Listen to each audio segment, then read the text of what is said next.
अस्सलामुअलैकुम dear students. I hope कि आप सब खैरियत से होंगे। आज हमने केमिस्ट्री सेकेंड ईयर का चैप्टर नंबर 10 जो डिस्कस करना है, उसमें हमने स्टडी करना है रिएक्टिविटी ऑफ अल्काइल हैलाइड को। रिएक्टिविटी ऑफ अल्काइल हैलाइड में जो सबसे पहले हम इसकी चीज़ डिस्कस करेंगे वो है हमारे पास इसका स्ट्रक्चर, कि हमें इसका स्ट्रक्चर आना चाहिए कि किस तरीके से इसका स्ट्रक्चर है। तो यहाँ पर हमारे पास है कार्बन।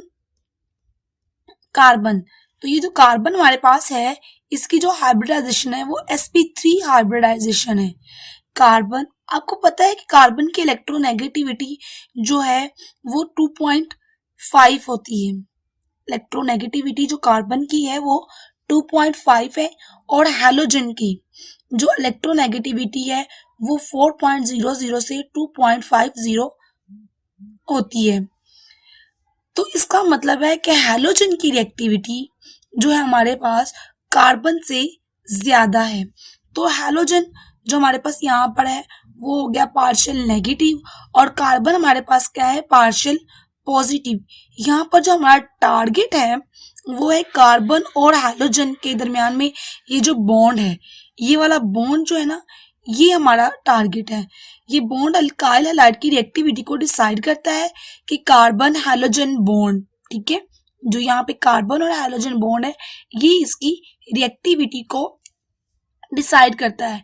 अब हम दो फैक्टर डिस्कस करेंगे, एक है हमारे पास बॉन्ड एनर्जी, दूसरा है बॉन्ड पोलैरिटी, जिनकी बेस पर हम डिस्कस करेंगे कि what will be the reactivity of alkyl halide. इसमें कार्बन और जो हैलोजन हमारे पास है, कार्बन और हैलोजन बॉन्ड की पहली बात है हमारे पास बॉन्ड एनर्जी, जिसको हम बॉन्ड स्ट्रेंथ भी कहते हैं, ठीक है, हम इनको किसी भी नाम से कह सकते हैं। और दूसरा यह है हमारे पास कार्बन बॉन्ड की पोलैरिटी, यहाँ पे बॉन्ड की पोलैरिटी हमारे पास है।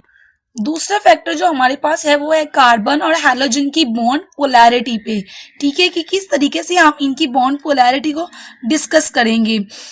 Bond energy is inversely proportional to reactivity. Bond energy is inversely proportional to reactivity.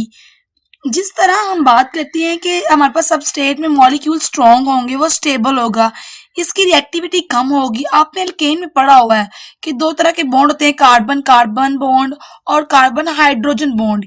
ये दोनों क्या होती है, सिग्मा बॉन्ड है, यानी नॉन पोलर है और स्टेबल है। और स्टेबल होने की वजह से अल्केन हम उसको क्या कहते हैं कि वो पैराफिन्स है, यानी लीस्ट रिएक्टिव है। अब दूसरी तरफ आते हैं हम बॉन्ड पोलैरिटी की तरफ। इसमें हम तीन बातों को यकजा डिस्कस करते हैं। इसमें हम क्या करते हैं, तीन बातों को यकजा यानी एक साथ ही डिस्कस कर रहे हैं। हमारे पास फर्स्ट वन है म्यू, जिसको हम क्या कहते हैं, डाइपोल मूवमेंट। क्या कहते हैं, डाइपोल मूवमेंट। अब हमारे पास डाइपोल मूवमेंट जो है वो क्या है, डायरेक्टली प्रोपोर्शनल है। It is directly proportional to the polarity, that is directly proportional to the reactivity. ये डाइपोल मूवमेंट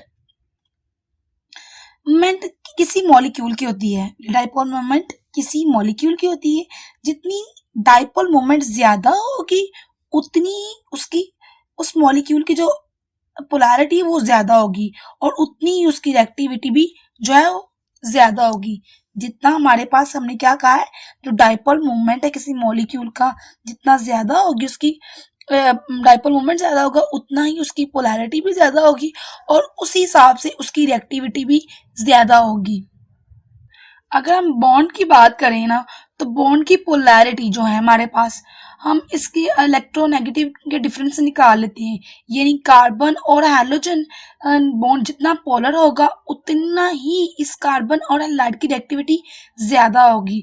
अब बॉन्ड एनर्जी की बेस पर हम इसको स्टडी करते हैं। हमारे पास बॉन्ड होते हैं जैसे कार्बन फ्लोरीन, कार्बन और क्लोरीन के दरमियान में बॉन्ड, कार्बन और ब्रोमीन के दरमियान में बॉन्ड एंड कार्बन और आयोडीन के दरमियान बॉन्ड।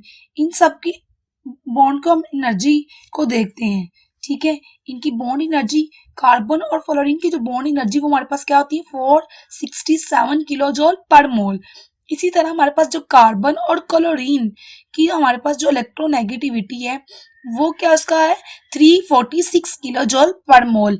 इसी तरह से हमारे पास जो कार्बन और ब्रोमीन के दरमियान में इलेक्ट्रोनेगेटिविटी है वो हमारे पास होती है 290 किलो जूल पर मोल।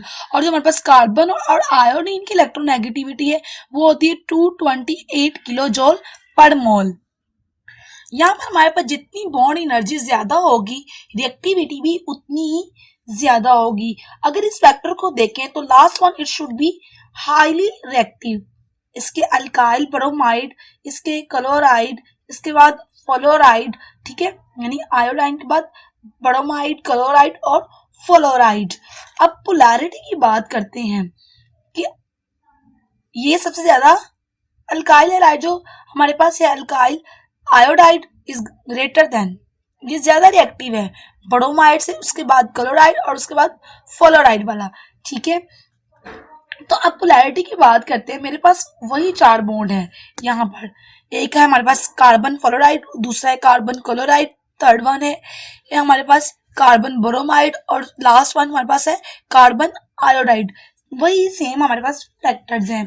तो मैं कहूँगी यहाँ पर जो कार्बन है, हमारे पास जो कार्बन है वो sp3 हाइब्रिडाइज्ड है। वो कार्बन जो हैलोजन के साथ बॉन्डेड होता है वो sp3 हाइब्रिडाइज्ड है। ये कार्बन sp3 होगा तो उसकी इलेक्ट्रोनेगेटिविटी कितनी है हमारे पास 2.5 होगी। अगर क्यों मैं इसमें हाइब्रिडाइजेशन को इलेक्ट्रोनेगेटिविटी से कांटेक्ट कर रही हूँ, करना होगा। अगर कार्बन की हाइब्रिडाइजेशन sp2 होगी तो इलेक्ट्रोनेगेटिविटी बढ़ जाएगी, और अगर sp होगी तो इलेक्ट्रोनेगेटिविटी 3.0 के राउंड अबाउट हो जाएगी, ठीक है। इन सब की इलेक्ट्रोनेगेटिविटी जो कार्बन है उसकी क्या होगी 2.5, ठीक है। उसके बाद फ्लोरीन की 4.0, कार्बन की 2.5 और क्लोरीन की 3.0, कार्बन की 2.5 और ब्रोमाइड की हमारे पास 2.8, कार्बन की 2.5 और आयोडाइड की 2.5, ठीक है। तो इस तरीके से हम इनकी इलेक्ट्रोनेगेटिविटी का डिफरेंस भी निकाल लेते हैं। अब इलेक्ट्रोनेगेटिविटी का डिफरेंस हम क्या करेंगे 2.5 में से 4.0 को काट देंगे माइनस, तो हमारे पास बाकी कितना रह जाएगा 1.5, ठीक है। इसी तरीके से हमने बाकी सब भी डिफरेंस निकाले एंड हियर इज द 0.00। ये होता है 0.6 लेकिन राउंड अबाउट करके 0.00 ही होगा। जितना इलेक्ट्रोनेगेटिव डिफरेंस ज्यादा होगा उतनी बॉन्ड पोलैरिटी क्या होगी ज्यादा होगी। जितना इलेक्ट्रोनेगेटिविटी का जो डिफरेंस है वो ज्यादा होगा बॉन्ड पोलैरिटी भी क्या होगी उतनी ही ज्यादा होगी। अब यहाँ पर देखें हमारे पास कार्बन फ्लोराइड की ये सबसे ज्यादा पोलर है और कार्बन आयोडाइड सबसे ज्यादा नॉन पोलर है। अगर बॉन्ड पोलैरिटी ज्यादा है तो इसकी रिएक्टिविटी भी ज्यादा होगी। अगर कार्बन फ्लोरीन को बेस बनाऊं, किसको कार्बन फ्लोरीन को बेस बनाऊं, तो मैं कहती हूं कि इसके अल्काइल फ्लोराइड ग्रेटर है। अल्काइल जो हमारे पास फ्लोराइड है वो ग्रेटर है क्लोराइड से भी, अल्काइल ब्रोमाइड से भी और अल्काइल आयोडाइड से भी। तो म्यू इज कॉल्ड, जो हमारे पास ये जो है ये जो म्यू है ये क्या है हमारे पास डाइपोल मूवमेंट है। और डाइपोल मूवमेंट किसकी होती है बॉन्ड की नहीं होती है मॉलिक्यूल की होती है। इसमें मिथाइल फ्लोराइड की बात करते हैं, मिथाइल क्लोराइड, मिथाइल ब्रोमाइड और मिथाइल आयोडाइड की बात करते हैं। ये अल्काइल हैलाइड्स के लिए हमने चारों हैलोजेंस के यानी फर्स्ट की डाइपोल मूवमेंट डिवाइस जो है ना डिवाइस इज हमारे पास यूनिट ऑफ डाइपोल मूवमेंट। यहाँ पर हमारे पास देखिए 1.85 इसकी डाइपोल मूवमेंट है, इसकी हमारे पास 1.87, 1.81, 1.62। अब याद रखना जिसकी डाइपोल मूवमेंट ज्यादा है उतनी पोलैरिटी भी ज्यादा होगी। तो यहाँ पर हमारे पास कार्बन क्लोराइड की ये जो हमारे पास मिथाइल क्लोराइड होगा उसकी जो डाइपोल मूवमेंट है 1.87 है जो कि सबसे ज्यादा है मिथाइल क्लोराइड की। इट मींस कि methyl chloride is more polar than methyl fluoride, ये ज्यादा पोलर है। हमने पोलैरिटी की बेस पर बात की है। हमने किसकी बेस पर बात की है पोलैरिटी की बेस पर बात की है। बॉन्ड एनर्जी वाले फैक्टर कहता था कि जो हमारे पास अल्काइल आयोडाइड वाला फैक्टर है सबसे ज्यादा रिएक्टिव है, और बॉन्ड पोलैरिटी है जो वो कहती है जो हमारे पास ये सबसे लीस्ट रिएक्टिव है। ठीक है, वो मतलब दोनों का रिजल्ट ऑपोजिट हो गया है, एंटी हो गया है, 180, ये एक दूसरे के कॉन्ट्रेरी हो गया है। अब हम क्या करेंगे, हम मिथाइल फ्लोराइड और मिथाइल आयोडाइड दोनों का रिएक्शन करवाएंगे सेम रिएजेंट के साथ, तो पता चलेगा कि alkyl iodide is highly reactive और alkyl fluoride is least reactive. तो ये एक्सपेरिमेंट रिजल्ट के साथ टैली करता है।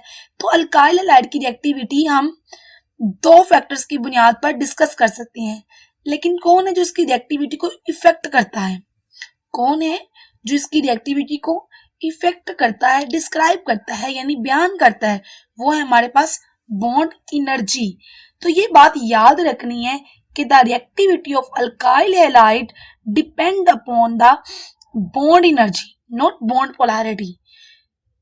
ठीक है, तो इस तरीके से हमने रिएक्टिविटी ऑफ अल्काइल हैलाइड को डिस्कस किया है, और आई होप कि आप सबको इसकी समझ आ गई होगी। सबसे पहले हमने इसके स्ट्रक्चर को देखा है कि कार्बन और हैलोजन के दरमियान में ये जो बॉन्ड है, इस बॉन्ड की बेस पर हमने इसका बॉन्ड एनर्जी और बॉन्ड पोलैरिटी को डिस्कस किया है। हमने कहा कि बॉन्ड एनर्जी को हम बॉन्ड स्ट्रेंथ भी कहते हैं, तो हम कुछ भी कह सकते हैं।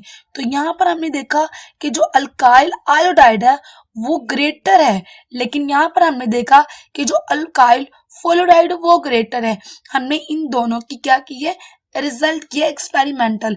हमने मिथाइल फ्लोराइड और मिथाइल आयोडाइड को सेम रिएक्शन करवाया और सेम रिएजेंट के साथ हमने पता चलवाया, तो हमें पता चला कि बॉन्ड एनर्जी पे डिपेंड करती है रिएक्टिविटी। आई होप कि आपको आज का लेक्चर समझ आएगा। इंशाल्लाह मिलते हैं नेक्स्ट लेक्चर के साथ। ओके, अल्लाह हाफिज।